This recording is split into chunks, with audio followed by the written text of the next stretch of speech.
All right, we're live. All right, guys. Well, welcome back. Last week on our first episode, we all got to know each other a little bit more. We learned a little bit about one another. And this week we have our first guest. So we're delighted to have our first guest on the Clubhouse 54 podcast. And this individual I've known since 2012, and I'm really happy to have him on our podcast here tonight. He is the reigning Philadelphia PGA Player of the Year, and he is also a real estate investor. His name is Braden Shattuck. Braden, welcome to our podcast. Thanks, Mike. Glad to be here. Thanks for having me on. Absolutely. So, like I said, I met Braden in 2012, and it's kind of a funny story. So, I'm playing in the U.S. Open qualifier at Waynesboro Country Club, and I'm paired with Braden, and I want to say he was probably 18 or 19 years old. And, I've never been a long hitter, and Braden was an extremely long golfer.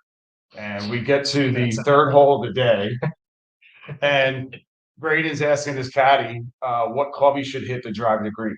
And I'm wondering if I can clear the bunker that's like 240 yards out in front of him. And Braden hits a 3-wood onto the green and makes a birdie. And, I make a bogey, I think, on the hole. And after that, I'm like, I think I need to get to know this individual. What's a long hitter to you? A long hitter to me? Yeah, because Carries, everybody's definition of long hitter. I would say carries at 280 plus. Yeah, I would go with about 300 plus nowadays. But yeah, it's crazy that like it's just different for everybody. I know like PGA Tour long is 340, and then the average long. Right. So it's kind of it's like if I'm out playing people subjective. 275 total is a long hitter. Yeah, it's all perspective For a lot of amateurs. Yeah, I'm actually really. So just to put it in perspective. Mike's not. No, but you're hitting at 3. No. Look behind you on the screen there, buddy. I look behind you in the fairways a lot. That is true. It does say total at 302.2. That's 3. That's a firm. So all right, so you're what, 340 average? My ball carries like around 305. So depends on the conditions. Okay. Total. A couple weeks ago, we were at Rolling Green, and he was hitting the driver as hard as he can. He hit like 133 ball or club at speed, so he can move it when he needs to. Sounds like it. So I was so impressed with Braden that day that I actually asked him to join me for another round of golf when we were finished our round in the U.S. Open qualifier, and he actually agreed to it. And then we went over to Glen Mills, and we played another 18 holes at Glen Mills. And then I didn't talk to him for like probably 4 years. The same day? Same day. And I always wondered what happened to him. And then all of a sudden I'm playing at a Philadelphia PGA event, and here's this name, Braden Shattuck. And I go, oh no. None of us are gonna I don't remember this. You should have decided to work together, like golf wise, because clearly you picked up some distance. So golf wise, Yeah. well, we have some common interests that we're going to get to here in the podcast. all right, so I'm jumping ahead. You're jumping ahead a little bit. We have some common interests, and we've always been friendly. That's really kind of we just stayed in contact after that, which is nice. Yeah, man. That's awesome. So Braden, if you don't mind, just give us a little bit of a background about you, how you got involved with the game of golf, and anything else you'd like to share. Yeah, of course. The cliche, my dad got me into golf when I was 5, playing with plastic clubs in the backyard. You know how it goes. Started playing tournaments when I was 10, so pretty young age to be playing tournament golf. Just played locally. Started getting into HAGAs, got into college golf, played golf at University of Delaware. I did 1 year at University of Delaware. I had a couple of scoring average records there. In the year that I won 1 event. And then I went on after my first year. I left to go start playing full time. So I was 19. So What tour was that? I went down to Florida and played mini tours. So I was down there playing the Florida Professional Tour, West Florida Golf Tour. I mainly stayed on those 2 tours because I was staying on the West Coast when I would go down for the wintertime. When I was up here in the summertime, I would go up, I would play in Circuit Canada Pro Tour events. It's like they have it might be a dozen events that are really good purses. They're all 4-round events. So I go up there to Quebec. I'd start off there, play that event, and then the way they kind of worked all the state opens, Monday qualifiers, they were all in the New England area, pretty much back to back to back. So you could start up in Quebec, you go down to Maine, play the Maine Open, play the New Hampshire Open, play the New England Open, Cape Cod Open. They're all kind of right in that same time frame. So you could just bang out a bunch of events week after week. Kind of, bunk up with some guys that you find that are cool and you can hang with. And I'd travel with 2 or 3 guys, and we would just go to all these events. And so that would be my summer. I'd play in all those events and Monday qualifiers, and then in the winter I'd go down to Florida and play. So how was that? Like, what type of grind was that? What'd that do mentally? What'd that do on your body physically? Like, how'd that treat you? It's brutal, but it was a lot of fun. So it depends on really your financial situation. As I'm sure you guys know, golf's a very expensive sport. Especially professional golf. Yeah, that's crazy. I mean, you got the equipment. When you're a mini tour pro, you're not really getting equipment for free. You get discounts and stuff like that. You're running through equipment left and right, golf balls, wedges, all the time. So equipment's expensive, and then the tournament entry fees these days they're getting up there. Most tournament entry fees in mini tours are getting over $1,000 just for the entry fee. And then you still got to play the event and stay up there and eat and pay for gas. I mean, usually you're spending about $2,000 just for one event. So if you're not finishing inside the top 5 or 6 guys, you're not making any money. So you've got to be playing really good, and the competition now is so strong, even at like a mini tour or even a state level, that you've just got to be on your game if you're going to be doing that stuff. So it was brutal. We would me and my friend Griffin, he's one of the guys who I stayed with up there. We would grab this crappy little motel or Howard Johnson for like $40, and we'd go in and there'd be like poop stains on the towels in the bathroom, and the sheets are ripped, and you pull up the sheets and there's stains and hairs all underneath of it, and there's bugs crawling around. It's just disgusting. Shout out Howard Johnson and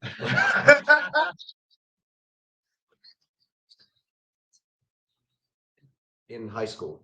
Dude, we stayed at Howard Johnson for an event. It's honestly, I don't think I slept. I was so scared. No, you can't sleep. It's scary. It's just a so place to not get rained on. I took a shower. I took a shower in one once, and the drain. I don't even know if it was a drain. If it was a real drain, it just started filling up and flooding out, and it was not clear water. It was very disturbing. That's great. I just kind of curled up and went to bed.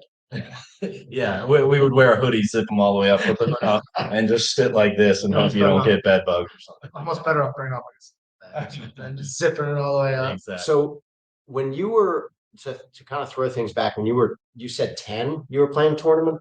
Yeah, 10 years old. What were you shooting? My first tournament, I think I shot 45 in my first nine hole tournament. Yeah, when you're that young, usually the events are 9 holes. So as a 10-year-old, you're already better than 90% of amateur golfers. When you put it like that, yeah, That's pretty cool. Yeah.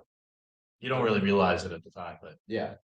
That is cool. Were you just as long back then? no, I was not long. I was a really small kid growing up. I was probably 5'7" until my latter years of high school, and 130 pounds, really small. Even once I graduated from high school and college, my first years on the mini tours, even when I was 21, I had been playing mini tours for a couple of years. I was 158 pounds and barely 6 foot. So I was a very skinny kid. Wow. Now I'm You're like 205? Yeah, 215 now. So yeah, close. I put a little weight on over the winter. Yeah. So usually my playing weight's 205. See, I can figure. So what was it like at the University of Delaware? Are you proud to be a UD? Oh yeah, Blue Hens. Blue Hens. No, it was a great program. Had a couple friends on the team who I know from junior golf beforehand, and we had a great time. I love those guys. Kept in contact with some of them after college. Even played in a lot of the mini tour events with some of the guys who chased it and they were fantastic. The coach was great. The program was great. We had a good schedule, and we had the pleasure of playing down at Wilmington Country Club. That was our home track when I was there. They had just switched over from Newark Country Club / White Clay Creek, and we went over to Wilmington Country Club. They were nice enough to let us play there and practice there. And those facilities are top notch. I mean, they just had the BMW there this year. It's about as good as it gets in terms of practice facilities when you're a college kid. It was awesome. Nice, that's great.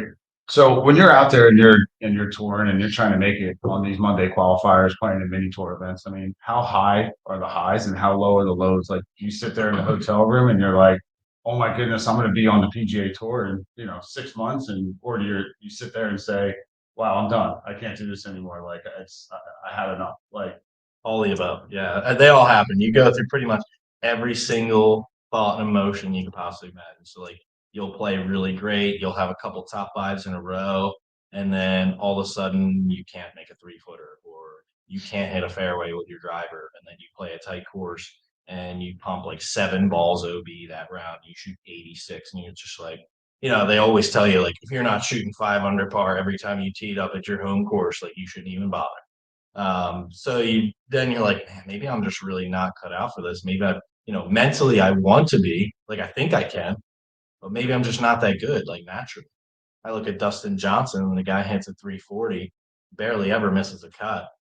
He's always double digits under par. I know I can't do that. So you question yourself all the time, but you just got to gear down, and you look at the bank account sometimes and you go, that's getting low. I don't know if I can keep doing this anymore.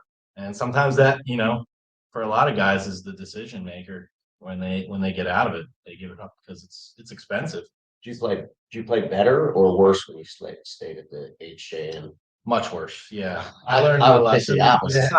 No, I learned my lesson over the course of time. I like staying in cheap hotels. I even stayed in my car a bunch of times trying to save money, sleep in the back seat. But then you don't sleep. And if you try to bunk up with too many guys, then you got a guy who snores, and you can't get away from the guy who snores. It's so loud. Even one of my good friends when I was traveling, he was a snorer, and it's just like it sounds like a whale. It's you're not gonna catch any sleep. So I'd rather just pay a little extra money at this point and get a good night's sleep, and then have a good round of golf, and you end up making more money. So it's a little bit more upfront, but you get more on the back end. Invest in yourself. Exactly. So now I got a question for you, because I played many tours as well, right? I feel like every mini tour player hits that kind of really, really low point where you have to make that decision to keep going or to stop. When was your low point to kind of, and I'm not saying when you stop, everybody, you hit that low point, and it honestly is one of those things where kind of you have to bear down and grind a little bit harder. When was that for you? Yeah, that was actually now we're going to go into a little bit of instructional and technique stuff. So I actually worked with a stack and tilt instructor for a little while, and at first it was great. Stack and tilt, for those of you who are not familiar, is more of a left post golf swing. So left post means you're kind of turning around your left side, and there's not a whole lot of weight transfer. You just keep your weight over your left side and you pivot around. So Michael Little does not do that. Michael Little was an expert at this technique. Great for wedges. Phenomenal for wedges. Yeah. Every stack and tilt player, that front post, their wedges are so low. flighted, so And good. it's so good. Yeah. So started working with the stack and tilt instructor for the first year. Year and a half, it was good because I was shifting way off the ball. My arm structure sucked. So we cleaned all that stuff up. But then it kind of started to go too far the other way. And I literally couldn't hit anything above 7. I couldn't get a 4-iron more than 25 feet off the ground. I couldn't stop hooking my driver or blocking it way off the planet. And then, so my first year, when I was 20 into 21 years old, was like my first real year as a mini tour player. Had a pretty good season. Had some top fives, made some money, broke even for the whole year with all entry fees and expenses. So That's for those impressive. of you, who don't know mini tour golf, that's hard to do. So you got to play pretty well to break even. So I played well, and then it quickly went the other way. So that was 2015 and 2016. I was playing so bad I couldn't break 80 at my home course. I was at Concord Country Club. I couldn't break 80. And Concord's, fairly wide open golf course. There's not a whole lot of trouble at the tee. And I literally could not break 80 for a little bit there. It was getting ugly. And I played only 4 events that year total, and I missed the cut in every single one. Didn't make $1, 0. Big fat goose egg for the year. So at that point, when you have a season that's that bad, you're questioning yourself. So I was ready to hang it up. So that was the low. That was the low. That was a year and a half of just 0 cuts made. And, my best score in the tournament might have been 78. So is that when you decided I want to be a golf pro? No, not quite. That's when I decided I need to go another route with my technique. So I got away from the stack and tilt guys who are with, for 2 years. And I actually, one of my favorite golf swings ever was Robert Rock. For those of you who don't know who that is, he's a European Tour player. And he's not a big time tour player. He doesn't win a ton. He's got 2 wins, beat Tiger head to head over in Dubai. Been on the tour for 20 plus years. He's a stud, got a great golf swing. And he actually teaches a lot of the European tour players. He's coached probably, I think, almost double-digit guys on the European tour. I just learned something. I didn't know that. Yeah, he has 2 golf academies over there in Europe. At least the last time I checked, he had 2. And he would play in events in the European tour, and then he'd go back home and he would teach. He'd go back, play, and then he'd go home and teach. The guy was a stud. And That's a grind. It's a grind. Before he was ever on the tour, he was, one of us guys working at a club, or he was working, teaching at a driving range, giving instruction, and eventually worked his way. It's a little different format over there. You could actually work your way onto the tour through their order of merit through the PGA over there in Europe, and that's how he did it. That's how he got on tour. So that would be like the equivalent of us, playing in the section, and say I win Player of the Year, and then I win like National Player of the Year. They give you starts in tournaments over there in European Tour events. That'd be the equivalent of us getting like a PGA Tour start out of that. Can you explain order of merit? Order of merit would basically be like a Player of the Year points list. They call it order of merit over there. And so was Robert Rock like the 10 cup, European 10 cup? No, he was just That was great. not quite. His golf swing is so good. It's just perfect. It's so good. The instruction that he gives out is it's so solid. He's a Morad guy. So he was with Mac O'Grady. So Mac O'Grady was big time probably 20, 25 years ago.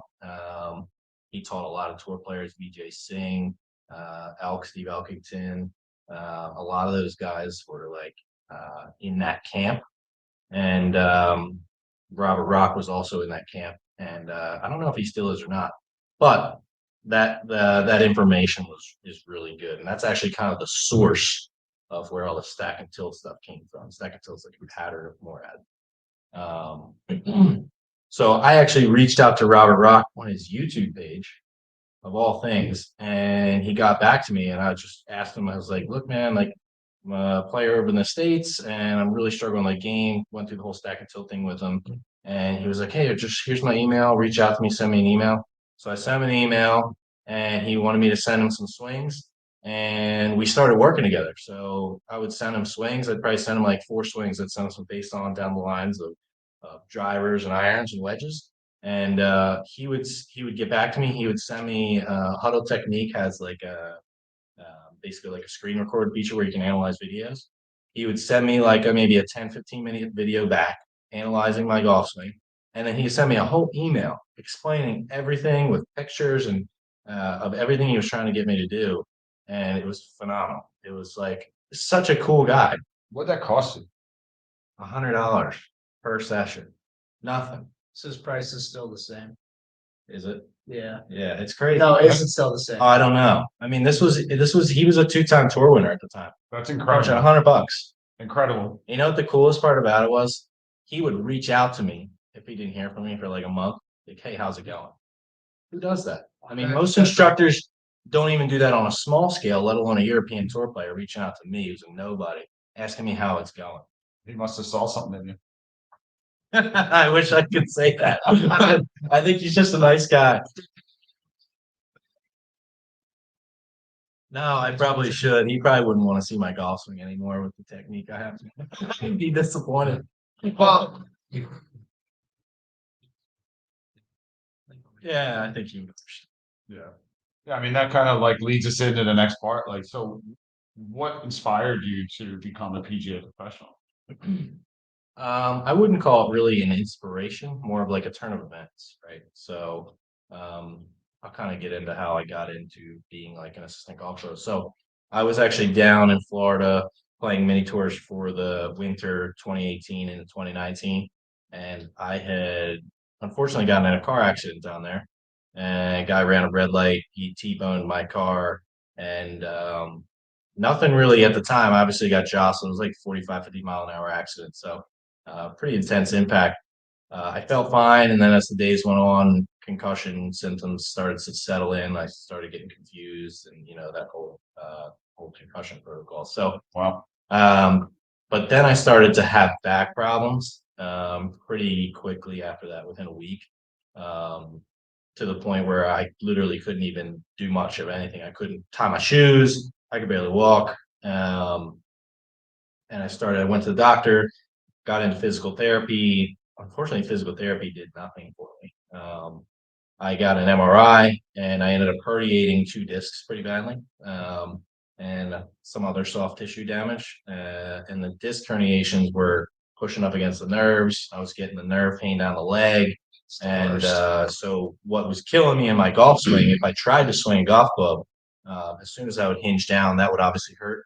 But the side bend through impact as you open up. So as you're turning down at the downswing, you open up and you turn your hips, you have to get some side bend to stay centered. And side bend is basically if I take my right shoulder and kind of tilt it down towards my right hip, that's what side bend is, and that would kill my whole left side from basically like my glute up to my rib cage.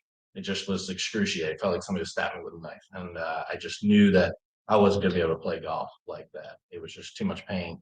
Um, I don't wish injuries on anybody. It sucks, especially if you're an athlete. So it shut me down completely, and so I knew I needed to do something. So the club that was nice enough to allow me to play and practice there for years was Concord Country Club. I worked there as a bag boy for a while, and they allowed me to play and practice there while I was playing mini tours. What's your best bag boy story? Oh boy. Best bag boy story.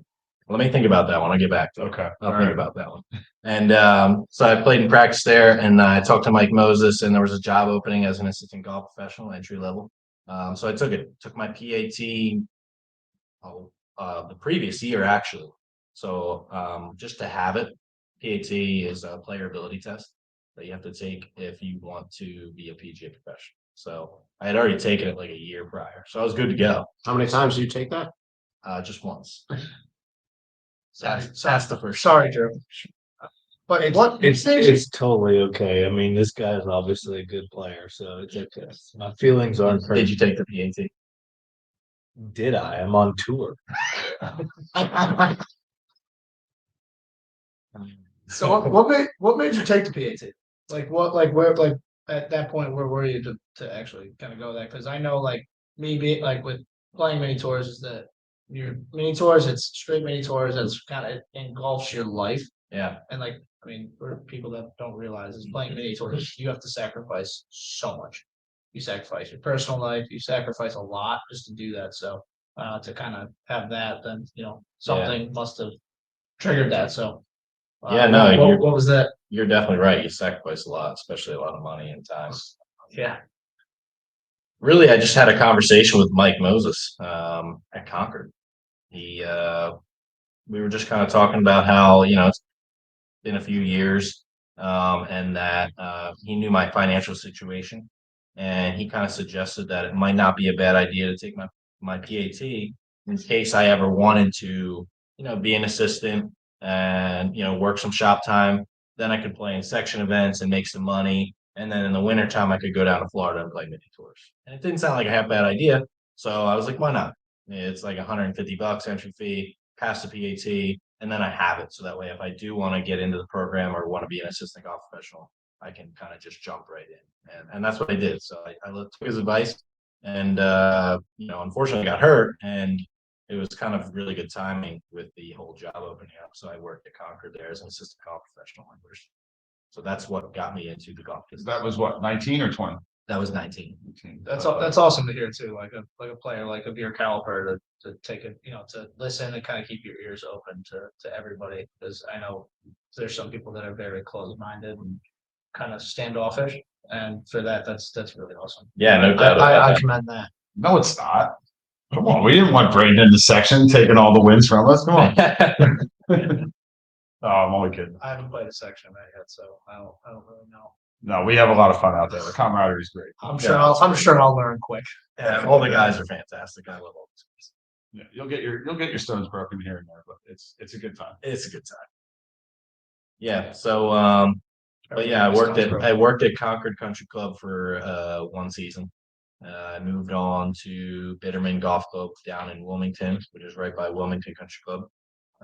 Worked there as an assistant golf pro for 2 years.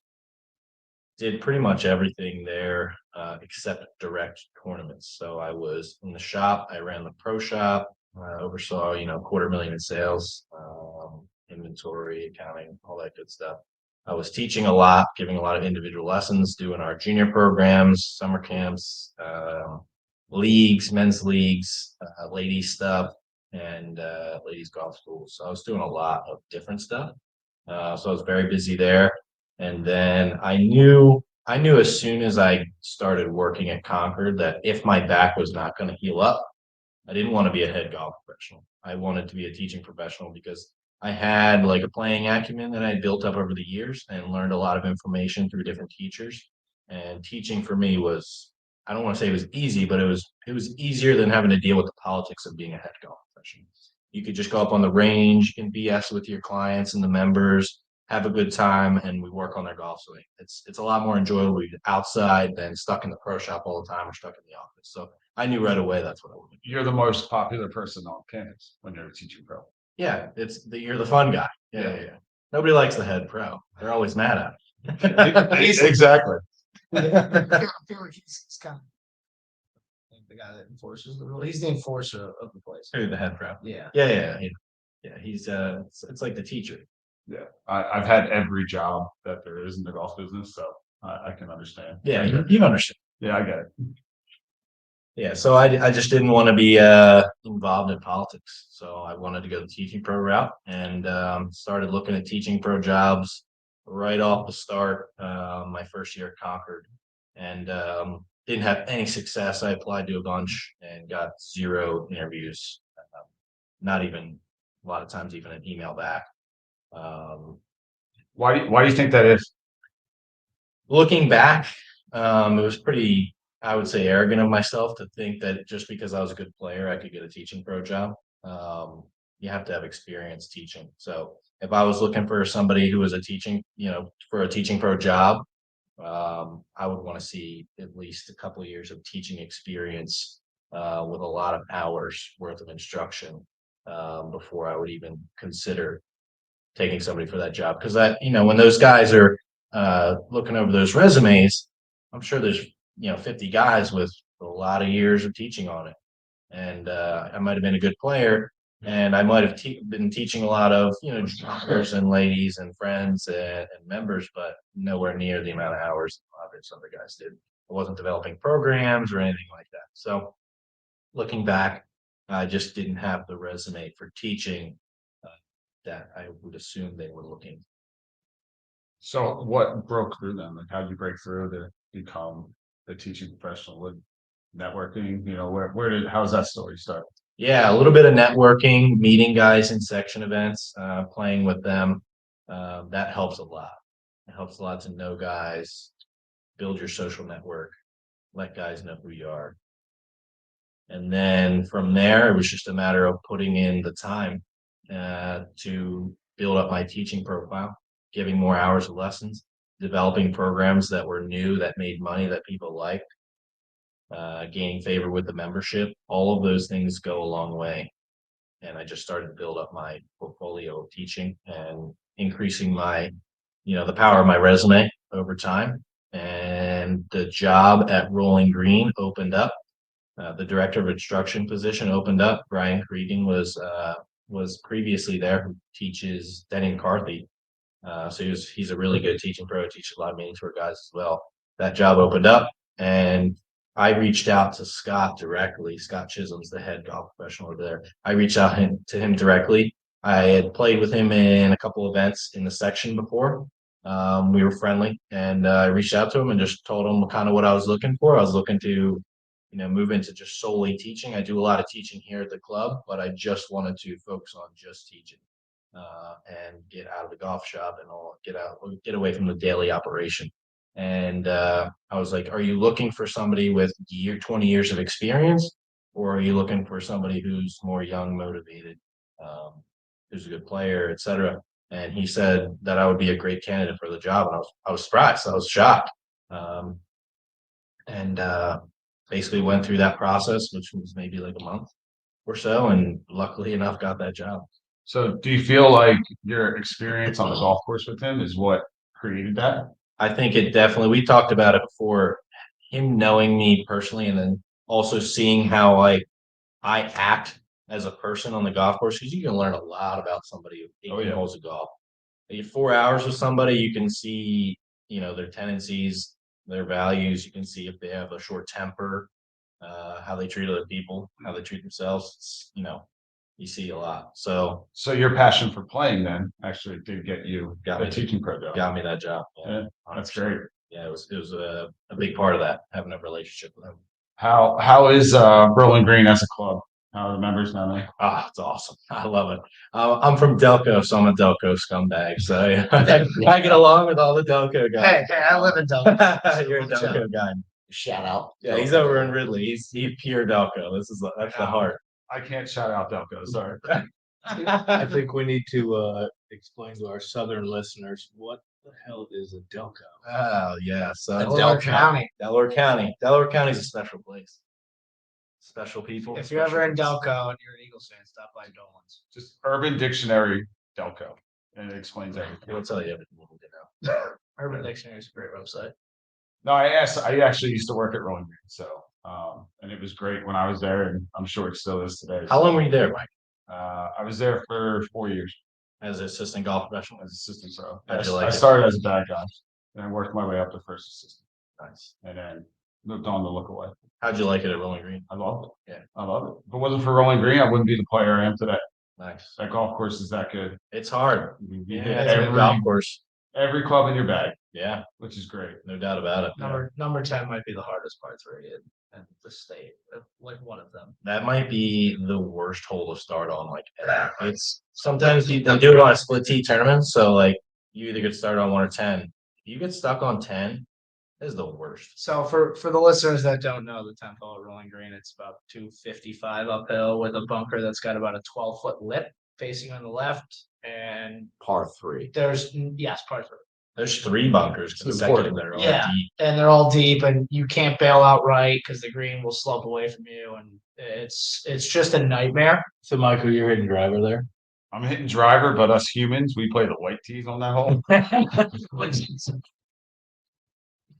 I do actually hit my irons extremely long, which is strange, but it's Especially those new ones. You hit those irons longer than me. Your 7-iron goes further than mine. because of my spin rate. Speaking of Fair. big, what'd you do to put on size, big boy?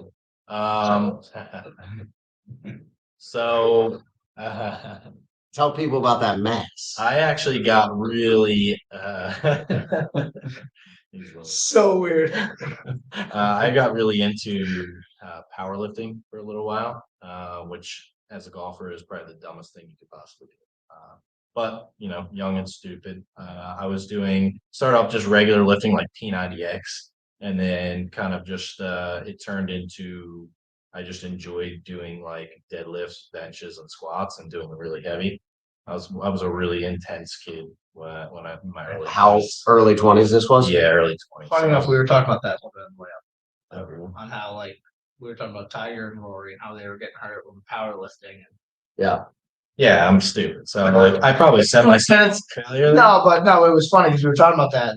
Now, nobody really on tour will powerlift like that anymore because of the improvement of technology and training. So that's pretty funny how that was at that time was kind of how it was. Yeah, I learned all of my mistakes after I had done some damage to my body. Torn my hip labrum, and it was just a bunch of stupid things. You shouldn't be. At one point I was deadlifting 505 for reps. Like I was repping on Jeez. 505. I was a big boy at one point, and Watch out for Braden. It's not like squatting 600 pounds like Jalen Hurts, but it's pretty No. good. Jalen Hurts is a little bit of a I wasn't doing anything like this. Shout out Jalen Hurts. Go birds. Go birds. Go Birds. Drew, come on, Drew. Come on, go Birds. Tim Keebler. Go bird. So Did you you put, go to Go Birds too? Huh? Did you go? You said I said Go Birds. Okay. Just want to make sure. so you put on mass powerlifting And What- eating a lot. and eating a lot. Lots. What's your regiment like now? My regimen's a lot different now. I only work out in the off season. I only lift weights in the off season. And I do, surprisingly enough, I do MAT stuff. Do you guys know what that is?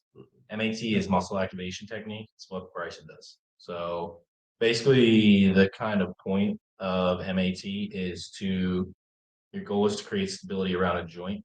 And once you create stability around a joint, you then gain mobility. So essentially you would try and train a joint through every single range of motion throughout the full range of motion. So if you wanted to train like your shoulder, you would say you had a cable machine, right? You would start at the end range of motion down low and you do a raise right in front of you all the way through the full range of motion.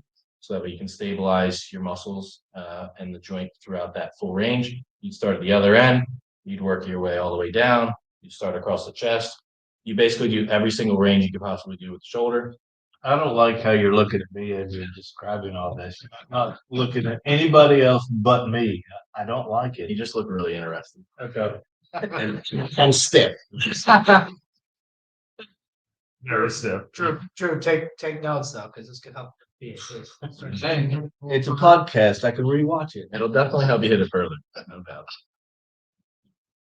Yeah, so I started doing all that, and that's all single arm, single leg stuff. So you have a lot of bracing your core, trying to stabilize while you're doing that stuff. So you get a lot of bang for your buck out of it.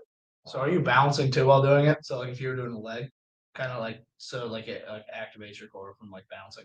A lot of times when I do, yeah, exactly. So I'll be doing single leg stuff like single leg squats with pistol squat. I'll do, Those are the worst. yeah, they're terrible. I'll do a lot of single leg RDLs, hip airplanes. I do all kinds of stuff on top of the MAT. That's all single leg and single arm as well. Yeah, so you're also training your core as well as Constantly. as the joint. Constantly, yeah. I do that in the off season only, just to kind of get some strength back and stabilize everything.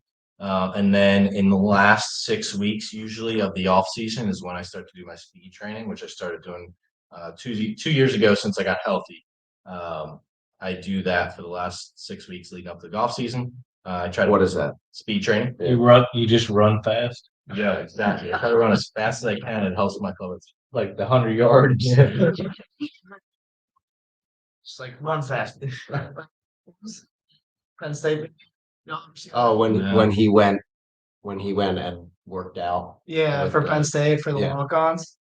I forget what the run. Someone needs to was. find that video and just send it to Braden. He's not the Manning I want to talk about.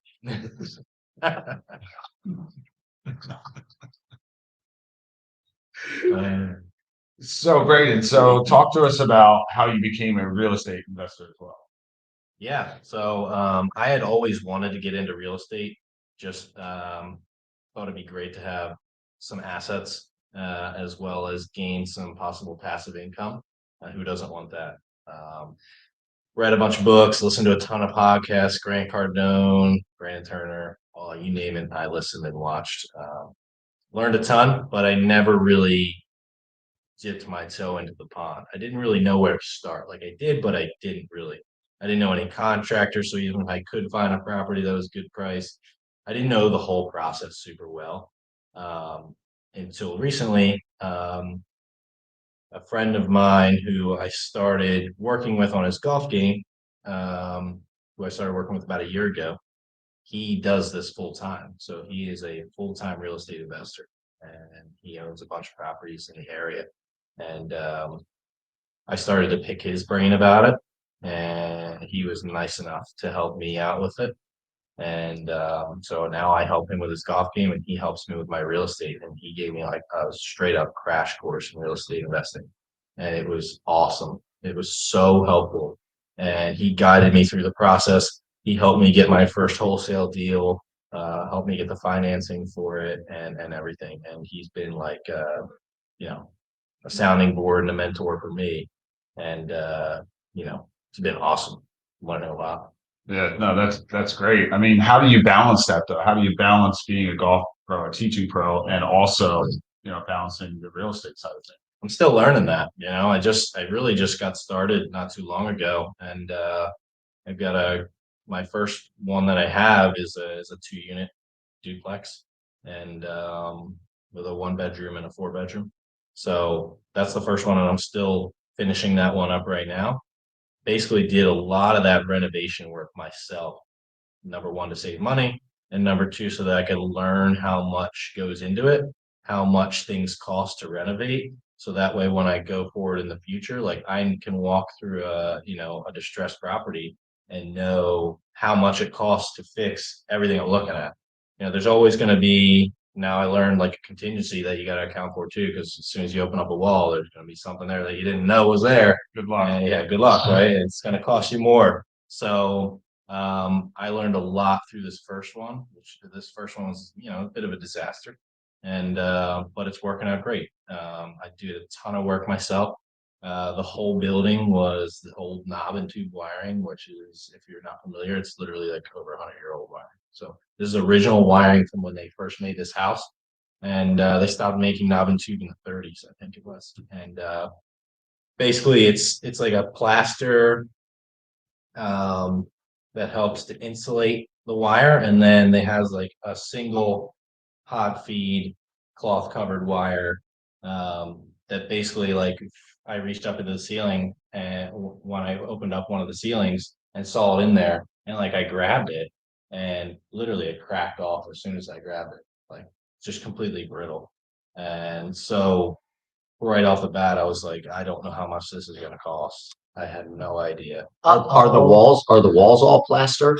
The walls are all plaster. Yeah. In a house that old, it would be like, it'd be impossible to find everything. It was a nightmare. Yeah. And so I had to basically rewire the entire house, because it had like, the first unit had like 2 receptacles in the whole downstairs, and there was no lights or anything. There was like nothing. And so we ended up having to put in all recessed lighting, new ceiling fans, all new receptacles. We're putting, receptacles by the window where somebody's going to put an air conditioning unit. You got to put it on its own circuit and run its own individual wire. So like I learned a lot of stuff, how to wire things up really quickly. Luckily, I come from a family of tradesmen. My uncles are both general contractors. One does luxury homes, and my dad he just knows how to do everything. He's Such a dad quality. Yeah, he's great. He just like, I don't know if it stems from his lack of wanting to pay for things, like he wants to save money, or if he just enjoys doing it. I think a little bit of both. Is that dad quality to a T? Yes, that's exactly. Why would I pay somebody else to do something I could do myself? I think when your kids break so much shit for a while, you just fix it yourself. Yeah. Exactly. I was breaking a lot of windows and shit when I was playing golf in the backyard. So, but Shanks or stingers? both. Attempted stingers, hitting a shank. Thought I was tagging.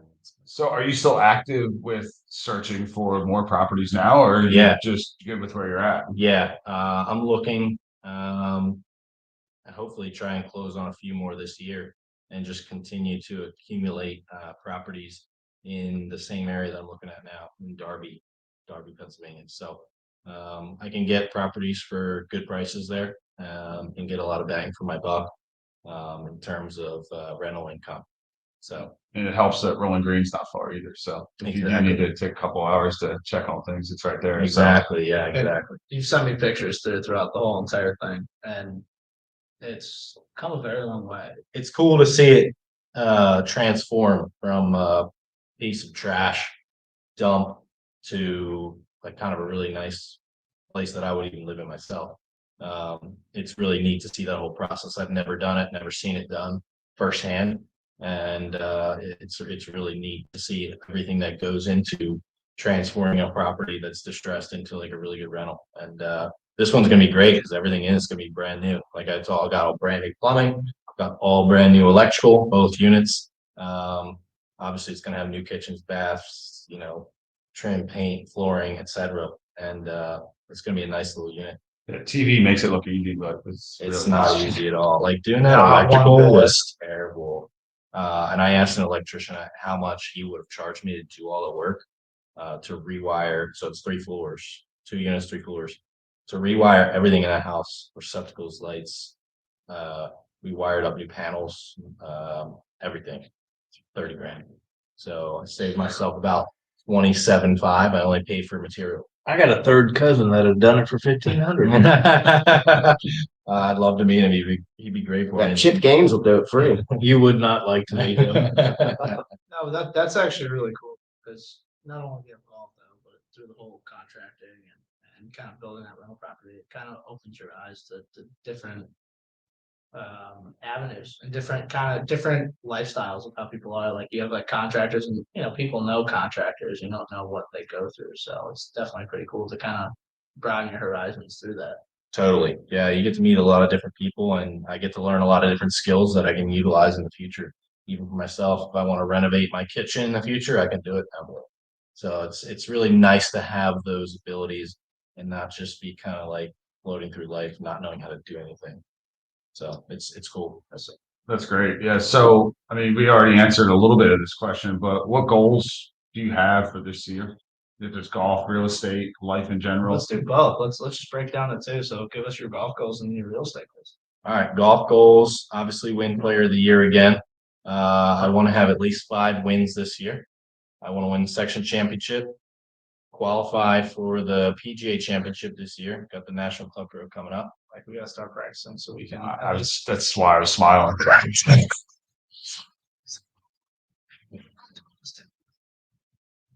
just gonna win too. I also work with you, so I have to. You win, I have to. Look at you for the whole next couple days. That's all right. Weeks or whatever it is. You're gonna win some too. I hope so. If not, you can caddy for him. Whoever misses the cut has to caddy for. Wow. Yes, can we actually make that? That's how we used to do it. Let's make this Let's make this agreement right now, and we'll shake hands to make it an actual agreement. I don't know what I'm shaking. And it's documented. If one of us misses the cut in the same event, we caddy for each other. Deal. That's how we did it in the Look, mini tours. Before any big tournaments, just complimentary room at the Howard Johnson Inn. Perfect, dude. All right. You guys got it. You know how to run. Someone contact Howard. I prefer an Airbnb. Okay. I know how to find that low rate. Rip sheets and stained towels. No. I got Some pictures skid on my marks. You just need phone. some skid Dude, marks to settle I you think in. one at of them night. had blood stains. The Howard Johnson I stayed in, it was bad. Like, Yeah. there was like hookers walking outside. It was bad. Like we were. You got something against hookers? Wait, who are you? Actually, so funny story about the Howard Johnson. So my buddy from back home, CJ Borgia, his cousin is Lexi Thompson, Nick Thompson, and Curtis Thompson.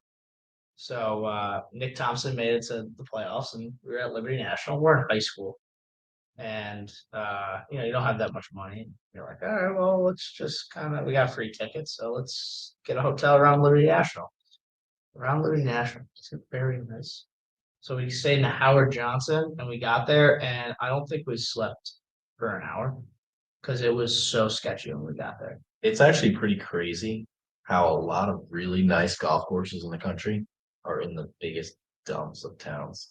It's crazy. I mean, but the cool part is like you look at like Eastlake, right? Like with the Tour Championship. I mean, Eastlake's not in a good area, and it kind of shows. It speaks volumes to the PGA Tour is that their Tour Championship has changed that whole entire community.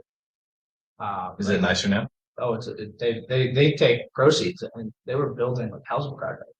Wow, For I did people. not know that. Yeah, like they try again. The PGA again.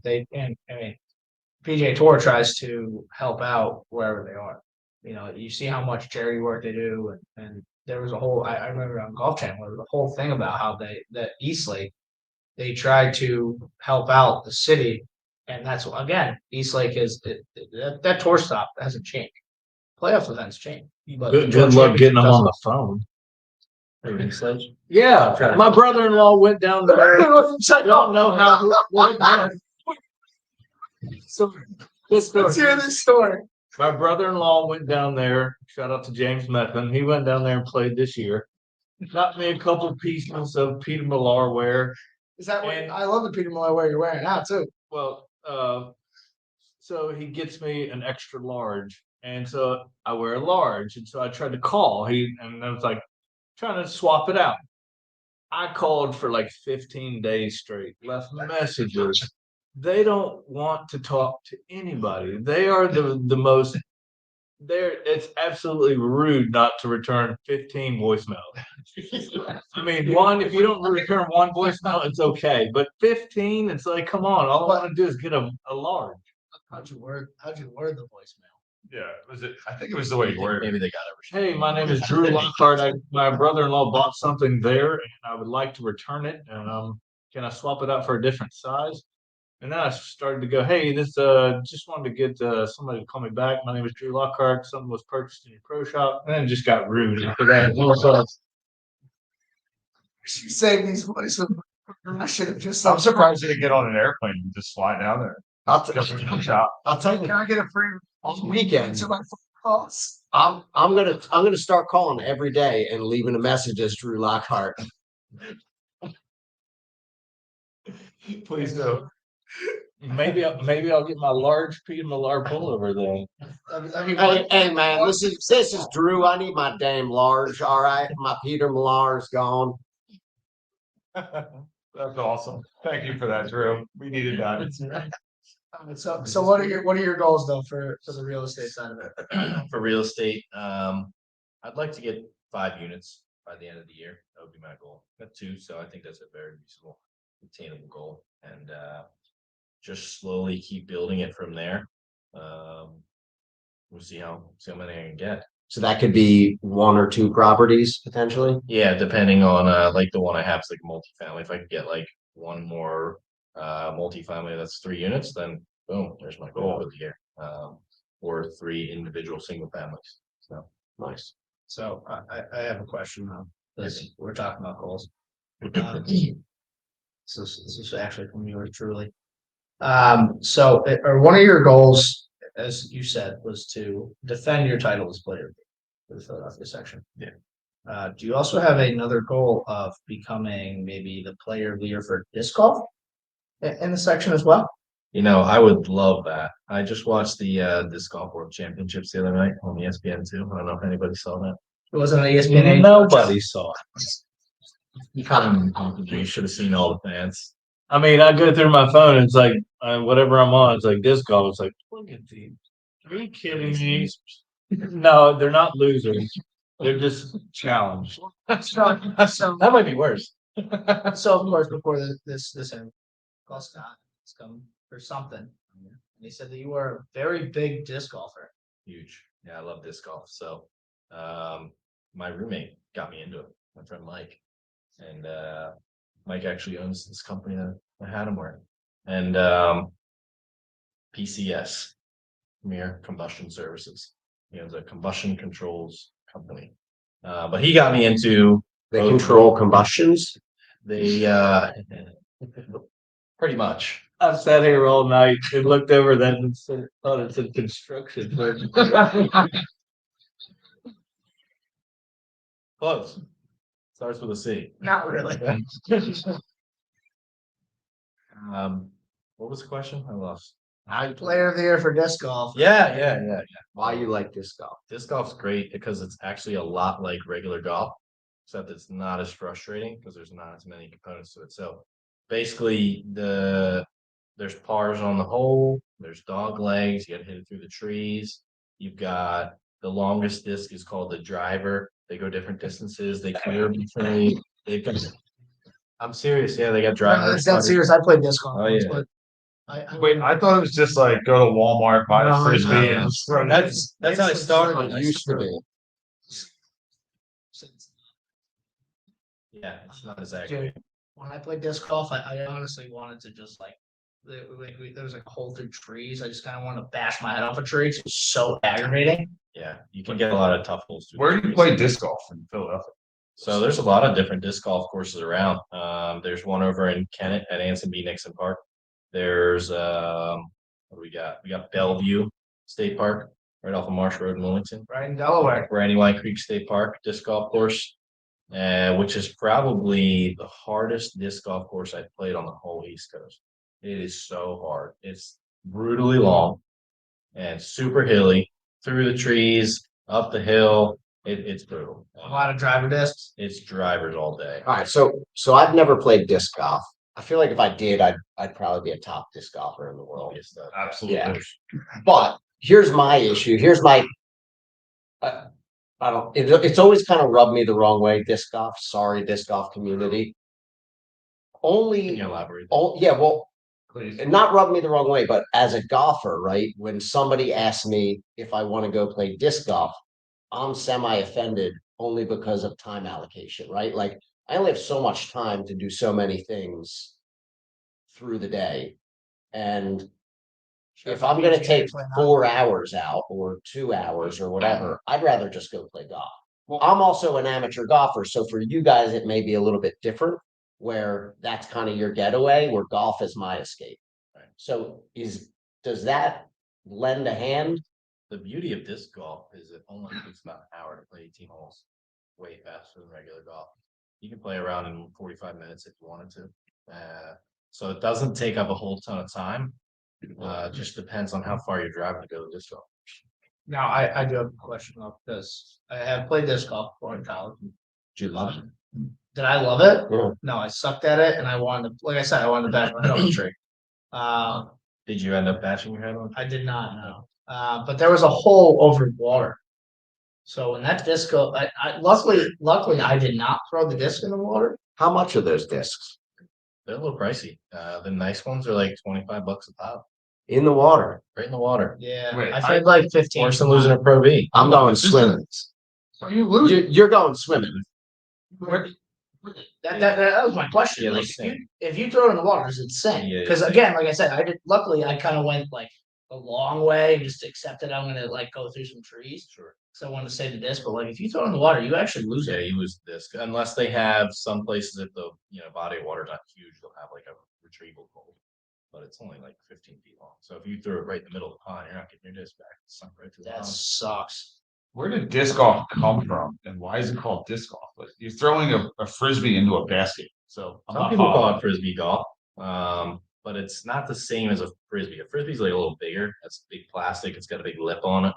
Discs are like probably half the size. They're smaller, they're heavier, and they're skinnier. They're kind of like You know what rubber, too. tempts me a little bit Yeah, more? yeah. Tempts me more than disc golf. Soccer golf. Dude, that looks really cool. Actually. Doesn't it? I'm not. I don't. What's soccer golf?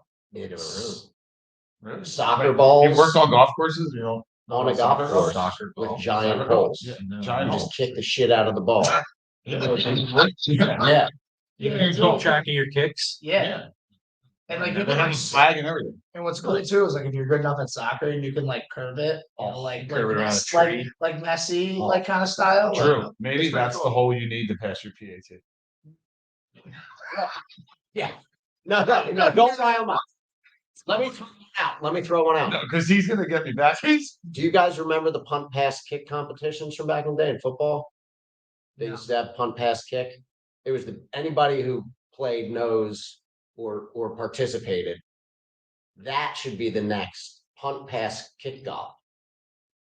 I would play that. You get to punt it. You Dude, get to start kick the it, league, bro. You get to throw it. Dude, listen, Start. That's- Now that's- let Drew Into a net. respond. that's some dude. All right, perfect. Drew. That's, Why that's some won't you dude pass perfect your stuff. PAT? Speaking of kicking, That's dude perfect. PAT go. Anything that's outside the game of golf, swinging a club, is not a real game. I'm sorry. Disc golf should be called throwing discs down Into a basket. into a basket with chains.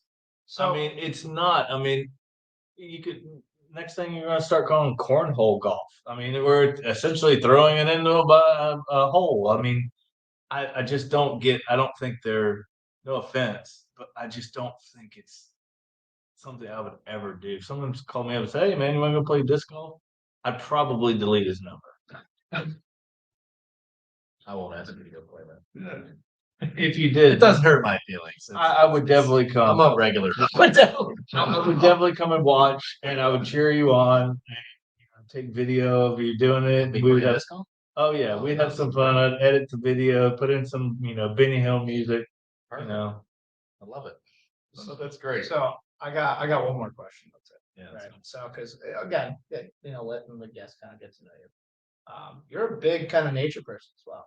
I know you like to kind of go on walks, and I know that when when we first met, you like to walk by streams, and I know that you like to trout Sounds fish. so cheesy. Yeah. I know you like. Can we call you Nature Boy? I know he likes to trout. That's he's getting romantic. I'm saying because I got you the stream water here. well, I'm going. So, because we are going fishing tomorrow, but I know that you're a big nature guy and you kind of like to take photos, and I know that you show me the photo of kind of all the trout in the water. How did that come about? Because I know like golf being very stressful, like was that kind of like you're out to kind of just kind of go walk and decompress, or is it just something that you've always kind of had in your life? How deep do we want to go here? Let's go pretty deep. Like demoing walls. in 12 your 12 fixer-uppers, feet. That's not, So then that's not going a on stress nature reliever. walks, Come on. taking a sledgehammer and knocking down. Unfortunately, I didn't get the sledgehammer any walls. It was more rats. strategic than that. It would have been more fun if I could just hit it with a hammer.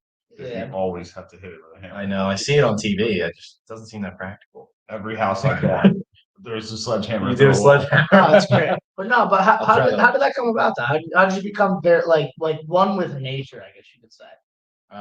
So basically after my car accident, once the golf got taken away from me and I wasn't able to play for a few years, chronic pain is pretty funny. Chronic pain and stress run on the same neural pathways. So if you have chronic pain for a long time, your injuries can heal and you can still get the same pain that you had even when your injury was there. So my injury had healed. I got an MRI and I didn't have disc herniations anymore, but I still have the same pain that I had. And I did not know why.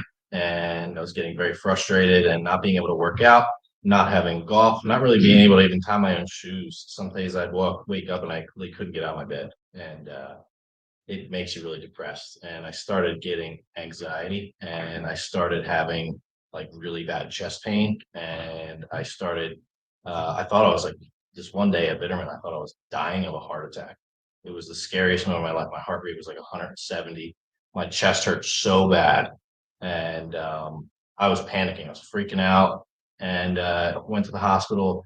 Turns out I was just having a panic attack. I didn't know what this was. I never even heard of it. People jokingly, people jokingly go, "Oh, I'm having a panic attack."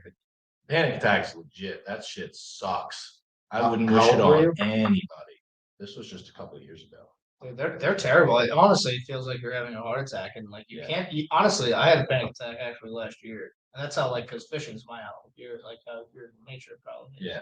But like, you literally can't feel your legs at some point. Like you literally are like, oh my god, what's going on? Yeah. I couldn't tell you it's how many because I suffer from anxiety. I couldn't tell you how many bathroom floors that I've been on just to get comfortable and be, in a curled up position. And Yeah, it's 100%. that's just how it hits you. Mhm. And it's like that's my coping mechanism. And it's something that, like you said, you wouldn't wish it on anybody. No, No. dude, mental health, especially nowadays too. No It's becoming such a big thing, and it's scary because like I mean, people that deal with anxiety, depression, and anything like that, and it gets to the point where it overbears everything in your life. Yeah. So It becomes the only thing you really think about from sun up to sundown. It's brutal. So I was on medication, every medication you could think of for anxiety. I was in therapy once a week, trying to figure out what was going on. I didn't know. I just knew I needed it to stop. And so I went to therapy for a year and a half, and therapy's got kind of like a stigma around it, but really it is just somebody who's helping you figure out what's going on, helping you solve a problem, and that's really what it was. And, luckily, my guy was great, and he helped me out. And like mine was so bad, literally to the point that anything that would ever trigger your adrenaline, right, would give me a panic attack. So like it would basically feel like, and even when I wasn't having a panic attack, I had the chest pain and adrenaline flowing through my veins all the time. So like if you're driving down the road at night and a deer pops out on you, you know how you go and like that adrenaline rushes through your body? That would be me all day, every single day. That feeling. It was horrible. That Like sounds it was awful. wild. Yeah. I don't know if like somebody in my family tree must have been like a Viking or something, because like that is just some wild shit. That comparison. Because there's a lot of adrenaline, a lot of adrenaline, Okay, a lot of adrenaline. So I worked through this years of on and off medication and therapy, and eventually got it figured out. But along the process, I started meditating every single day. I'd go out. I'd feel the best when I would just go out in nature, leave my phone in my car at home, and just walk around, just like not talk to anybody, just be out there, sit by the stream, string up a hammock, read a book, stay out there for 4 or 5 hours. It was great because it was really the only time I could feel relaxed. Like the worst time of the day was when I'd go to bed, because then you're not really doing or thinking about anything, and it all just hits you while you're trying to lay there and sleep. And then if you don't sleep, it gets worse. So it's just Your this brain whole just crazy doesn't stop process. going. It just so To this day, I will not go, like, it takes me forever to go to sleep. To like go through the motions of just getting ready for bed. it's like I'll a do process. everything. I'll do everything possible to not get ready to go to bed. Like an 8-year-old still. And it's just, yeah, I do not want to lay there with my thoughts. Yeah. So I wait It's until a bad I'm thing. completely gassed and then can lay down and Yeah. pass out. Yeah. So that's how you start fishing too. Yeah, so I was always a fisherman. I always loved to fish, but I just kind of dove right back into nature stuff because it was the only outlet relief I really had. Yeah. Shout out to fishing. If you don't like to fish, fuck you. I'm excited. I'm excited to go fishing with you tomorrow.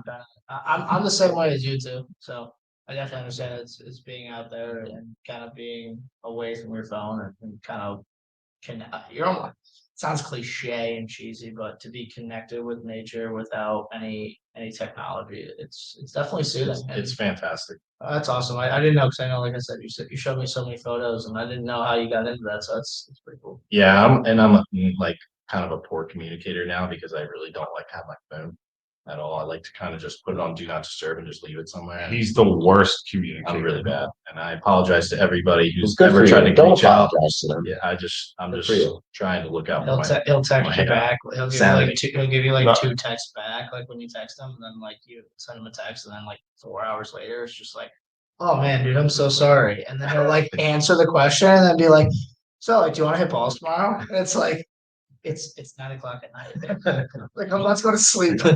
I wait days to hear back from Braden. I'm like, I guess he just doesn't like it. No, it's not. It's not you. It's me. It's not you. It's me. It sounds like Right? Let's keep going here and let's get this thing wrapped up. So, what advice do you have to everybody out there listening For for life in general? How you got where you are, real estate? That's a great question. Hey Tom, how's Tom doing tonight? Hey Tom. Clubhouse. What's up, Tom? Clubhouse. Shout out. So for golf, go see your local PGA professional. Thank you. Don't try to do it yourself. I see way too many people looking at YouTube videos and reading stuff online. Even my own dad's guilty of doing this. Like he's got a son as a PGA professional who teaches for a living, and he sometimes would rather watch YouTube videos and he just tries stuff. None of it ever works. It might work for like one round, and then it just goes back to not working. So a lot of people kind of do this this process of discovery, which some people enjoy. They like trying to figure it out for themselves. But if you really want to get better, you got to get some help and you got to get good help. A lot of PGA professionals know what they're doing, so it's helpful to get a second set of eyes on it. get some, TrackMan data, get some videos. You look at it together. He's going to help you out and lead you down a path of success. So if you want to get better at golf, get help. Don't try to do it yourself. Even myself, I take the same approach. I go get help with my game. I leave my game in somebody else's hands. I don't want that kind of responsibility. So that's None of us do. I follow my own advice there. So Love it. that's my golf advice. All great players have coaches. Yeah. That's, I mean, Tiger Woods is greatest of all time. Yeah, he had a And coach. he had multiple Many. coaches. Yeah, so like that's Arguably too many coaches. some would say Shout out to Hank Haney. Like, when Tiger taught himself.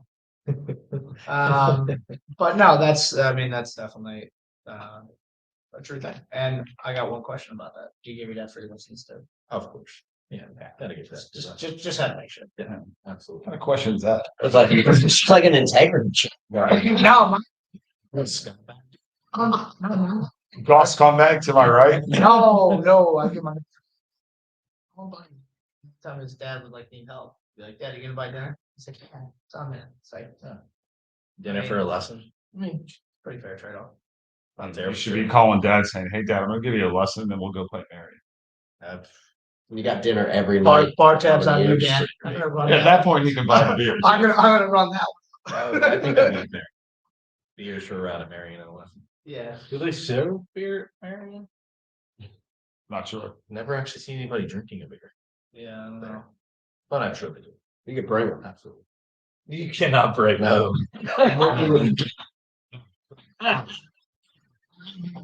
All right, we have a rapid fire here. So we have 8 questions that we're gonna ask you, okay? Okay. Let's I go. don't know if you saw them or not. No, I didn't. We're not gonna give you a lot of time to answer or to think about it. So favorite golf course or golf club? Pine Valley. Favorite golf club to use? Check out the packs on the shirt. Oh, He's got a shirt on from Pine Valley too, so it's fitting. Of course. I've got 2. Must be nice. Just love that place. Favorite golf club to use? Putter. Shout out to Mayfield. What a Shout out pro Mayfield. I was answer. gonna say shout out What a Mayfield. pro answer.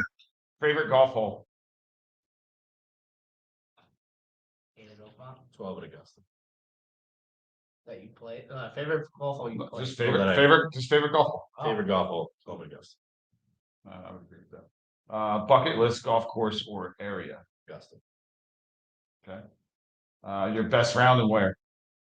My best round of golf was at Concord Country Club. My lowest round, is that what you mean? Yeah, well, best round. Yeah, lowest What would round. you consider best round? Yes. You know, it could be a 74 to win the US Open. No, it's just an 11 under with some members and the assistant golf professional. What's that at Concord? 60. Oh. For 59. Almost a 59. Earned the edge on 18. Oh, yeah. And the putters. Is that a course record? But I Rats. Oh, course record. Sean O'Hare had the record. When he was playing. Now, is Shout that out still Sean. considered the Sorry, course record, even though they changed the golf course? Yeah, so at some places, like when they change a golf course significantly, they'll change, course records.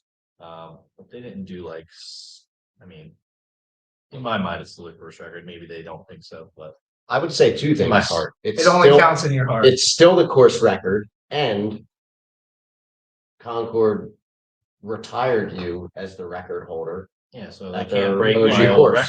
Yeah, Your record will never be broken, Oh, there we go. There you go. and you still hold it. History, a legend, living legend. At Concord Country. Favorite halfway house snack? Oh, boy. Please say hot. Oh, Pork missile? Oh, I know what it is. So at Marion, they have the peanut butter and jelly with bacon on it. So good. Oh, So wow. good. Apparently that's a Fisher's Island thing, Got but classy. it's amazing at Marion. Oh my God. It's the Wow. best. Sounds All right, like so- all right, so- it sounds like they don't know how to feed you, like peanut butter and jelly and bacon. Halfway house. Peanut butter and jelly and bacon. Don't knock it till you try it. I'll tell you what. All right, I'm gonna make one and bring it in for next Should time. we reword But this? I'm gonna burn the bacon. Should we Now reword you're this just a question? little crispy. Yeah, no chewy bacon. Should we reword this Classic to to classic. favorite halfway house meal? Staple. At like a normal, like You at don't like get a meal I at think a I- halfway I don't think I've house. ever gotten a meal at What's like like what's like not at Marion, like I would say a public place for like listeners that that don't Favorite have the staple? opportunity. to halfway go. house staple? Oh, I got a cheeseburger. No doubt. All right. Cheeseburger with bacon on it. Okay. You love bacon, don't you? It's a lot of bacon here. How can you not like bacon? I like bacon, but not on anything. Interesting. Yeah. He works out, and that's why he didn't go Yeah. with the milkshake. You're not gonna, yeah, you're not gonna get beefy, not eating bacon, dude. So All right, you're not getting too big. your dream foursome, they can be dead or alive. Dream foursome. Got to throw my dad in there. It's number one. Ben Hogan, number 3. Tiger Woods, number 4. I just got to meet the guy. Got to play golf with the legend. And Anthony threw this one in here tonight. Can I ask it? Fine, go Is ahead. it so it's fitting for me? Go ahead. What's your favorite on-course cocktail? Transfusion. That Without is a doubt. that. I think we're gonna start a A tally because I trend. feel like the transfusion is the staple of on-course How cocktail. about off course? It'll either be that or a Bloody Mary. Usually Bloody Mary in the morning. You show up and you're like, I don't know I don't know where I am right now. My warm up just consisted of chunks and shanks, and I don't really know. I gotta play the tips today. Do you have a Bloody Mary? And then you change to the transfusion for the back nine. Have you had a frozen transfusion? No. Saucon Valley. Oh. They definitely have them. Frozen to try that. They were serving them this big at the senior US Open. I think I had like 4. That's pretty. That's like an extra. And then I ran into one of my students and his dad, and he's like, "Hey, come over and play the, one of these courses with us." I was so drunk that I had to apologize to my student and say, "This is not how you're supposed to." You didn't ask for it. Well, but he actually said he enjoyed our time together. I bet he did. I don't remember 6 minutes. So Favorite off course. Off course old beverage. fashioned.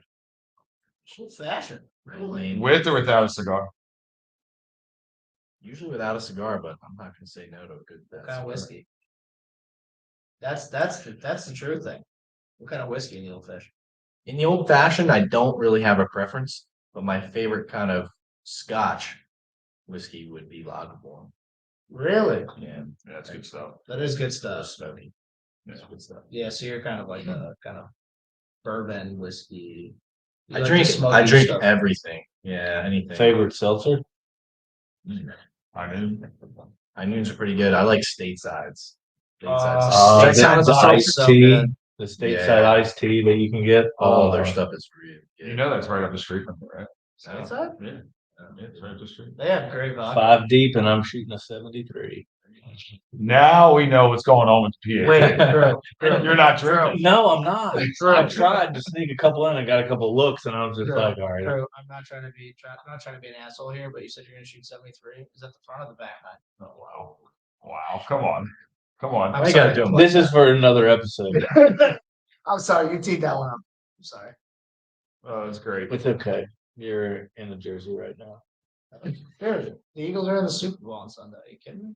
I have an engagement party Saturday, then straight to the Super Bowl, like in Philadelphia. But I wish I could. You gotta. Is that your engagement party? It's more hers. I'm kind of just.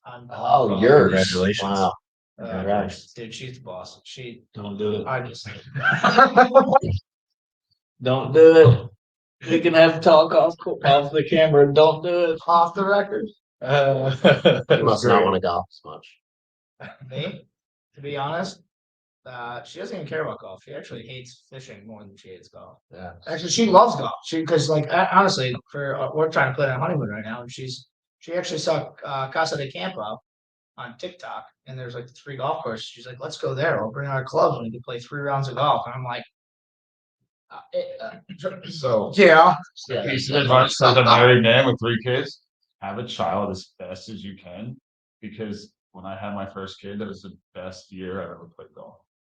And you will become a better player. Why do you think that is? Why? I had less time. I had to focus a little more on what I was doing, and I had to set a better process on how to practice and how to play. Does it also change your perspective too? And that's the thing too. And I'm sure Braden can agree on this, and any golfer can agree on it. But it is golf is 90% mental. So like when you change your perspective, like you look at Braden, who said when he was playing mid tour, you struggled, and all of a sudden now you go through now, you have a job. I mean, it's like golf isn't that the way of making money. It's just an added, income. Yeah. So changing that perspective, and that's one of the things that I commend is if you look at kind of your life story. You go through a car accident, you don't really play golf for a couple of years. And, within 2 years of, having a really bad car accident and having to do all the PT and to be player of the year, just kind of shows to your character, shows to kind of your ability to grind and kind of your mental strength to go through that. Cause, people that haven't gone through, surgeries or injuries, it's tough. It's not only tough physically, it's very tough mentally. So to kind of come back and achieve what you've achieved, in golf, and also achieve what you've achieved, kind of in your investments of real estate and kind of where you are now it's pretty cool. And honestly, that's kind of what golf kind of does. Is it kind of opens up your horizons to kind of do other things, and say you were still playing, would would you be in the spot you are now? Yeah. Very good point. It's crazy because golf just it allows you to kind of meet different people, and kind of shape your life. And I know that personally, and I'm sure everybody here at this table knows that person.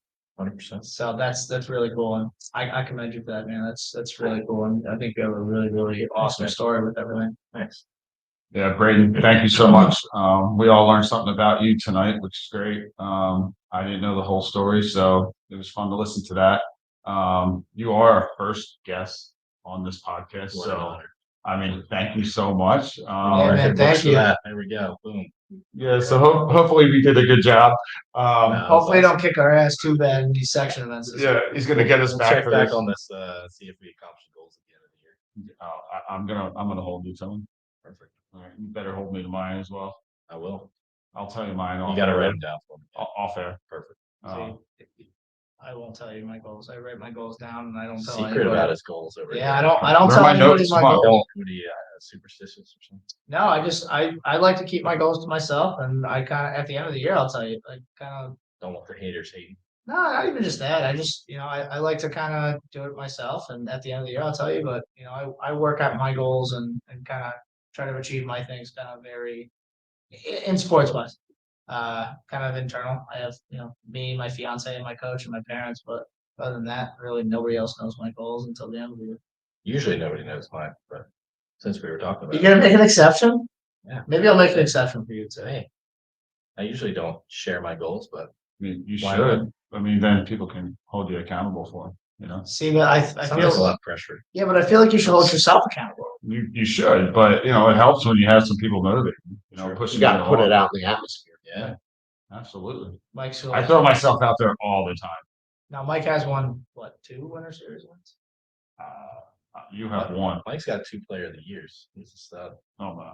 Oh yeah. Oh no. I will say this. Braden is now my new swing coach, and he has helped tremendously. So I was trying to like Guys hitting nudge bombs. at that in the beginning to have you, but I mean, I started working with Braden. When was that, Braden? It was December. Yeah, only a couple months ago. And I actually texted him the other day, and I don't really want to say it fully, but I feel like, I know it's winter and the conditions are what they are, but I'm playing some of the best golf I've ever played. So, and that's a short amount of time. That's, 1 month. So, Yeah, I mean the last time I played with you was what, a month ago, and you shot Jackson 800? Hollow. Shot like 800 or something like that. So that was it's pretty good. it was fun. It was fun. So Sure. I thank you for that. Nah, you put in the work. All right, let's go get some free lessons from him. That's exactly what we're going to Free do. lessons. yeah. Free So, lessons. We just need a couple more high news. but Braden, no, dude, thank you so much though for coming on. We appreciate it. Yeah, thanks for having me on, You know, guys. Yeah, Braden, To thank you. to be our first guest, it's quite an honor. So thank Yeah, you so buddy. much. Thanks, Appreciate it. guys. You got it. And good Thank luck you. the rest of the season. We'll be back next week. We'll have another guest. This gentleman was in the golf business and now he is out of it. So we're going to find out what happened there and what led him down that path. And we're looking forward to seeing you next week. Hey, before we go, Super Bowl. Go Birds. Oh, Let's have a prediction. Oh wait, Thank you. yeah, wait. Thank Oh, you, Joe. Scores and everything. Prediction of the Super Bowl. How it's gonna roll out. Come on. All right, Drew, you're going first since it's your idea. Go ahead, Joe. I don't care. No, you got, dude, it's your idea. You All gotta right, say I'm gonna say the Eagles are gonna win 24-17. Tyler. Are we predicting score? Yeah, Yes, I'm predicting for everything. winner and score. Non-homer perspective. Wait a minute, did you just call me a fucking homer? No, I'm giving a non-homer perspective. My non-homer perspective is the Eagles are gonna maul the Chiefs. I'm usually very nervous before games. I think they're gonna maul them. No score, just 41-24. Love the confidence. love it. All right, Braden. All right, Braden, you're up. 27-17 Eagles. Go ahead. All right, well, I'm hoping this comes true because I'm actually gonna be in Philly for this game, so I can't wait. I'm gonna go Eagles 37-34. Are you going to the game? No, I wish. I was at the game last week and it was unbelievable. But I will be 2 blocks from Broad Street, so if they win, I will be out there celebrating. We can catch you Yeah. trying to grease a pole. No, I'm not climbing the pole. I've had too many knee surgeries to fall. One of the best things. 37-34. Eagles. 37-34. Wow. It's a high scoring game. I'm gonna actually try to predict some things that are gonna happen in the game as well. I'm gonna go Eagles. The Eagles will score 31 points. And I think the Chiefs score 14 points. And I think Reddick has a hell of a day to prove that he's defensive player of the year. And I think Jalen Hurts goes nuts. That's my prediction. I like that. All right, so let's end this podcast with one thing. This is the most bet on thing. And I can't do it. Super Bowl coin toss. Heads or tails. Mike, Oh, it's always heads. I'm gonna go tails. Heads. What's on that tail? Birds, baby.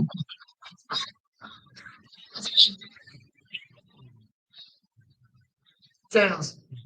It's gonna be heads, but he's gonna call tails. He's gonna do a Super Bowl like a couple of years ago when the guy miscalled it. There you go. You screw up the toss. That's a prediction. See y'all next week. See you next week.